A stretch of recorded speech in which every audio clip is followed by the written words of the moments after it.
Salut, c'est Greg. Bon les gars, c'est quoi ces histoires de vol en ce moment? Ça n'arrête pas, j'arrête pas d'en entendre parler de partout. Dans mon quartier, on nous pique des bécanes. Le collègue de Moto Bivouac, en rentrant de Barcelonnette, il pose sa bécane, il se fait dépouiller tout l'électronique dessus sur la GS. Je vois partout sur Instagram des mecs qui se font tirer les bécanes. Franchement, ça commence à bien faire. Alors qu'est-ce qu'on peut faire? Non, parce que s'il y a bien un truc que j'ai compris, c'est qu'il fallait surtout pas compter sur l'État pour nous aider, pour nous défendre et pour nous mettre en sécurité. Parce qu'à chaque fois que les flics viennent sur les lieux, ça finit toujours en « Ah bah oui, il y a beaucoup de vols en ce moment, hein. Allez, bonne journée !» Bah oui, c'est ça, bonne journée. Et merci aussi pendant qu'on y est. Bon alors qu'est-ce que nous on peut faire pour essayer d'éviter ça? Parce qu'on se casse le cul à bosser pour se payer nos bécanes et partir voyager, et on a des pauvres types qui viennent nous les piquer. Eh bien aujourd'hui, il y a une solution qui nous est proposée, c'est la solution des trackers GPS. C'est des petits boîtiers qu'on va installer sur la bécane et qui déjà, quand on fait juste ça, vont nous avertir avec une notification sur le smartphone pour nous alerter qu'il y a quelqu'un qui est en train de tripoter la bécane, qu'il y a une vibration ou que ça bouge. Et ensuite, si jamais elle est volée, on va pouvoir voir où elle est, où elle se déplace. Et même si on perd la trace GPS, on saura au moins quel était le dernier endroit où elle a été juste avant la perte du signal. Ça fait donc un petit moment que moi j'y pensais.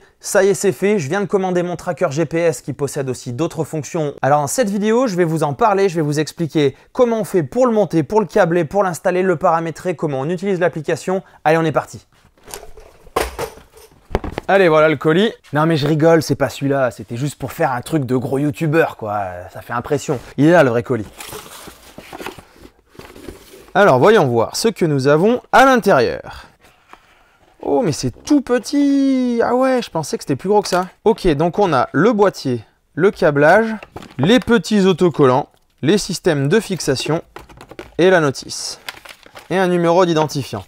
Alors, ce que je vais faire, c'est que pour éviter de vous faire patienter, je vais aller potasser ça tranquillement et je vous montre après comment on installe sur la bécane. Bon, en même temps, ça va pas chercher bien loin, hein. En 3 étapes, en moins de 5 minutes. 1, tu trouves ta batterie, je sais où elle est. 2, tu dévisses les cosses et tu les insères parce qu'elles sont pas rondes, c'en est juste qui s'insèrent dessous, donc c'est très pratique. Et 3, tu fixes le boîtier et tu refermes le tout.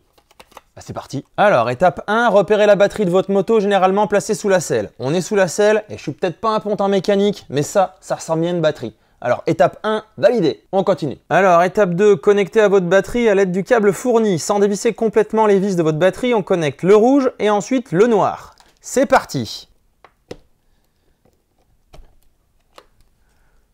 Alors, le fil vert sur le fil bleu, le fil rouge sur le fil vert. C'est une blague. Allez, c'est bon, je les ai passés au-dessus des autres cosses que j'avais en réserve, juste sous la vis. Il n'y a plus qu'à resserrer tout ça et on est bon. Serrez pas comme des bourrins, mais serrez pas trop peu non plus, parce que sinon, surtout en off-road, ils peuvent se dévisser et après, ça fait des coupures qu'on n'aime pas trop avoir.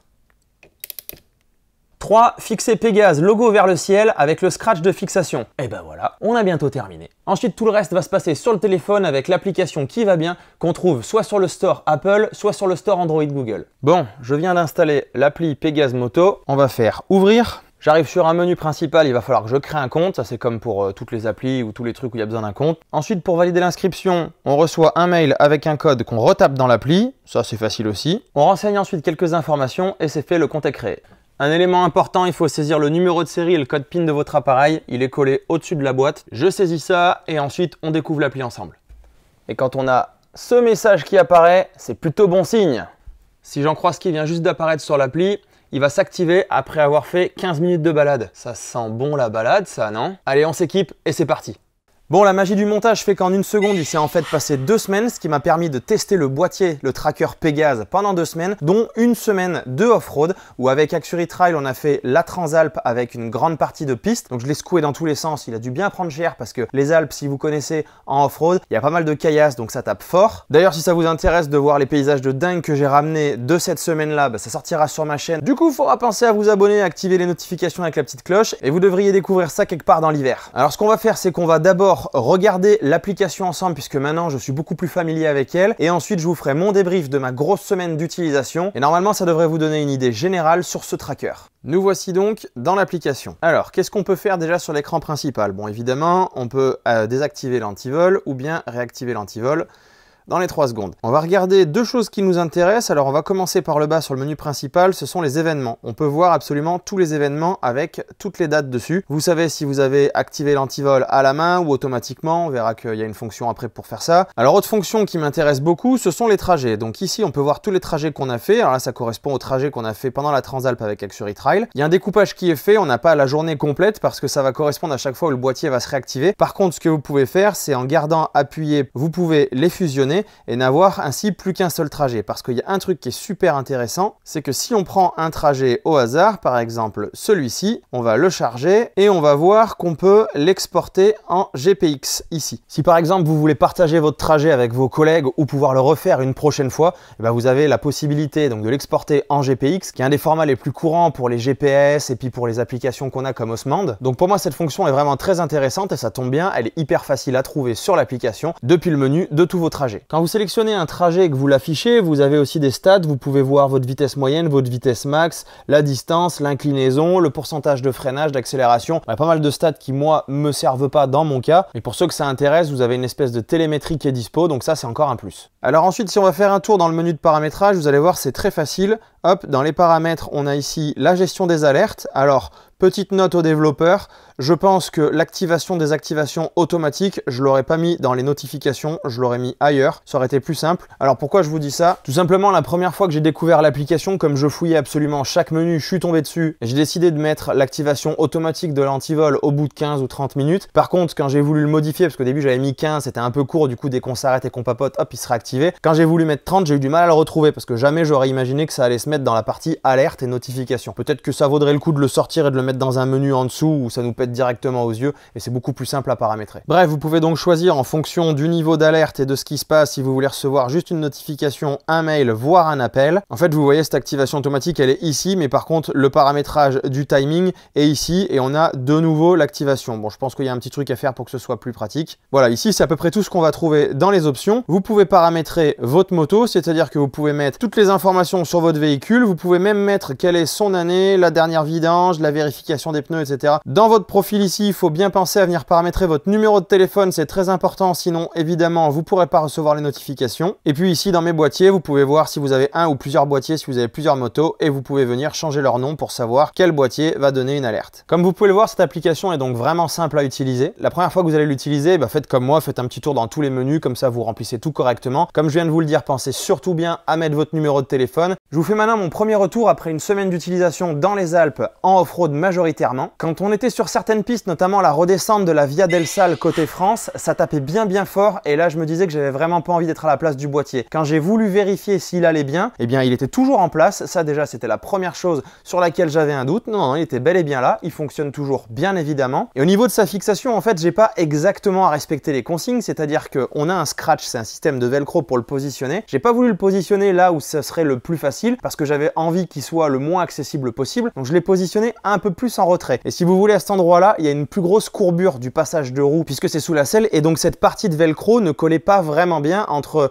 la moto et le support. Et pourtant il était toujours en place, il n'a pas bougé, je l'ai pas retrouvé à valdinguer partout à l'intérieur au milieu de la moto, donc ça déjà c'est un super bon point. Pour savoir ensuite s'il tiendra le choc beaucoup plus longtemps, il faudra que je vous fasse un retour dans plusieurs mois après avoir fait beaucoup plus de off-road que ça, mais en tout cas là sur peut-être 5 ou 600 km de off-road, il n'a pas bronché. On va regarder maintenant qu'est-ce qui n'est pas très pratique. Par exemple, le système d'activation automatique, vous avez vraiment envie de vous en servir parce qu'à chaque fois, vous n'allez pas avoir le réflexe de prendre le téléphone, de désactiver ou d'activer l'antivol et de partir et de laisser votre moto. J'ai donc utilisé cette fonction. Par contre, le revers de la médaille, c'est que si vous vous posez pour prendre un café ou aller au resto, évidemment, ça va s'activer tout seul, ce qui est super pratique. Comme ça, si quelqu'un vous tripote la bécane pendant que vous êtes en train de manger et que vous n'avez pas les yeux dessus, vous le savez. En revanche, quand vous repartez, on n'a pas forcément le réflexe de tout de suite aller sur le téléphone, désactiver, on a autre chose à penser. Et ce qui veut dire que quand vous allez commencer à rouler, vous avez le tracker qui va s'affoler, vous allez avoir une remontée de notifications sur votre téléphone. Il va donc falloir s'arrêter pour venir ignorer les notifications et désactiver l'antivol. Voilà, c'est pas grand chose, mais c'est quelque chose qui au quotidien commençait un petit peu à me gêner.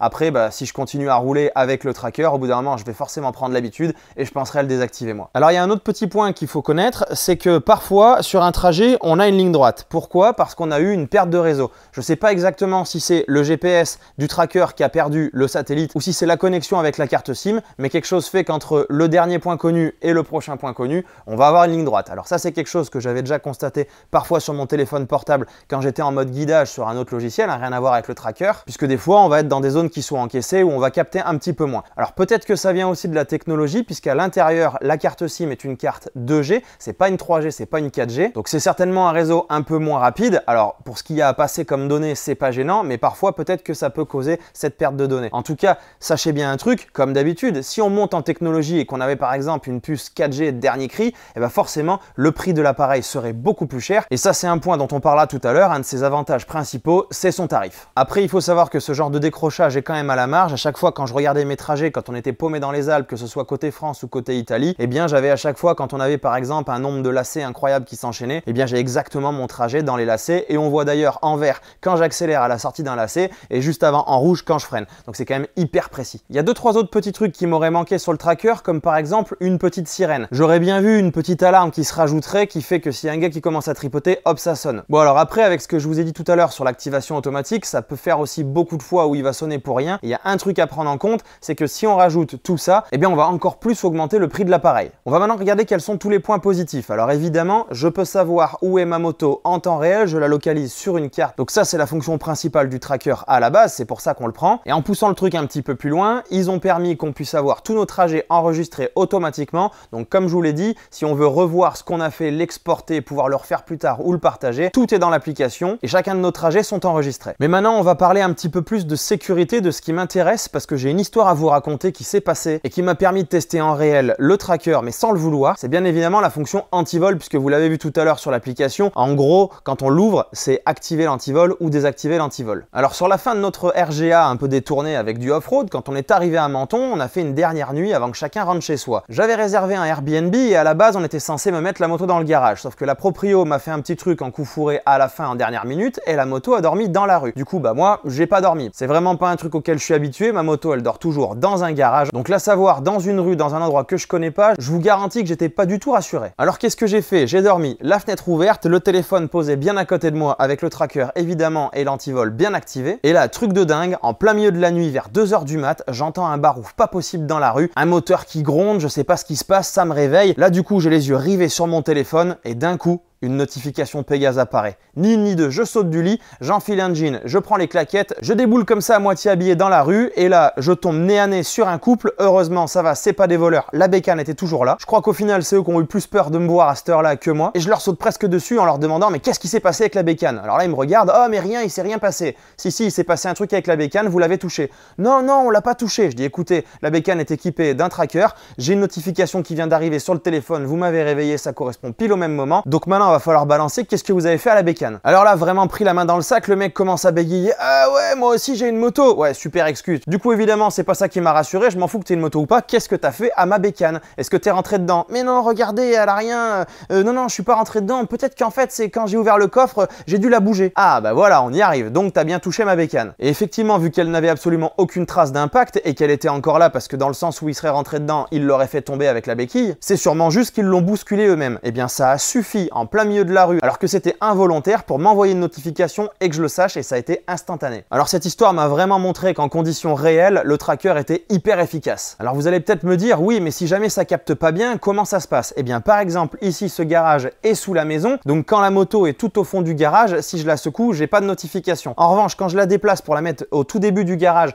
pour pouvoir avoir accès à mon sac de box, quand après je vais la remettre de l'autre côté, là comme elle était plus près de la sortie du garage, elle a recapté le réseau et elle me dit, ça y est, tu m'as bougé. Et au final, là c'est pas une condition réelle, c'est pas un cas réel, mais si c'était un cas réel d'un gars qui me la pique au moment où il va approcher de la porte du garage, elle recapte le réseau, j'ai la notification et je sais qu'il se passe quelque chose qui n'est pas de mon fait. Alors vous allez aussi me dire, ouais mais ton histoire de sous-sol là, si on me la pique et qu'on me la met en sous-sol, mais déjà si on vous la pique, vous allez avoir une notification, vous allez savoir qu'elle bouge, vous allez recevoir un mail, vous allez avoir l'application qui s'énerve, donc vous allez pouvoir le savoir. Si jamais les mecs déboulent dans un sous-sol, elle va perdre le réseau à l'entrée du sous-sol, vous saurez donc qu'elle est dans ce sous-sol. Mais vous allez me dire, oui mais mieux que ça, ça, si le mec me désactive mon antivol, s'il arrive à le neutraliser, alors il faut savoir que l'antivol est équipé d'une batterie. En permanence, il est branché à la batterie de votre moto, mais si vous coupez votre moto et que vous la laissez stocker longtemps, évidemment, il ne va pas aller vider suffisamment la batterie de votre moto, de sorte qu'à la prochaine utilisation, la moto ne démarrera pas. Non, il connaît l'état de santé de votre batterie de la moto, et quand elle va être trop basse, il va la laisser tranquille pour que vous puissiez faire votre prochain démarrage, et il va passer sur sa batterie interne.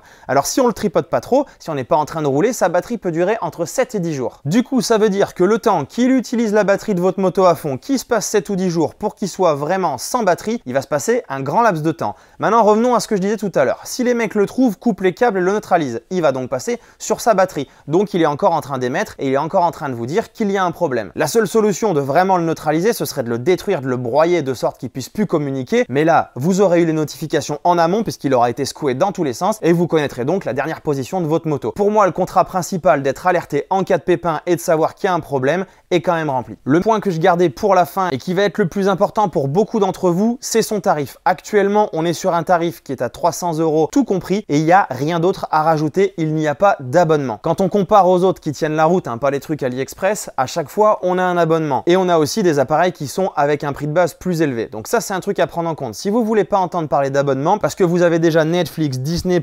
CanalSat, Spotify, Youp, et bien là, vous êtes tranquille. Ça rejoint donc ce que je vous disais tout à l'heure, si vous payez un abonnement, à la fin ça vous revient beaucoup plus cher puisque chaque mois vous payez, donc forcément il peut y avoir plus de fonctions parce que ça a un coût bien supérieur. Mais ça c'est ce que vous trouvez partout, si vous achetez des bottes pas chères, elles vous protégeront certainement moins que des bottes très chères, etc. Du coup, au final, je me retrouve avec un tracker GPS que j'ai payé une fois et qui me coûte plus rien ensuite, qui permet de sécuriser ma moto, de me rassurer, de voir mes trajets, de pouvoir les partager, qui est hyper facile à installer. Pour moi, c'est mission accomplie. Du coup, les copains, la prochaine fois qu'on part en trip et qu'il y en a un qui veut faire le petit coup du coupe-circuit là, eh ben je le saurai. Je vous ai à l'œil. Allez, c'est pas le tout, j'ai encore du montage vidéo, il faut que je vous prépare le trip qu'on avait fait en Espagne. J'ai cette fameuse traversée des Alpes aussi à monter, ça fait beaucoup de boulot. Alors pour pas rater tout ça, pensez comme d'habitude à vous abonner, cliquez sur la petite cloche pour activer les notifications et on se retrouve dans la prochaine vidéo.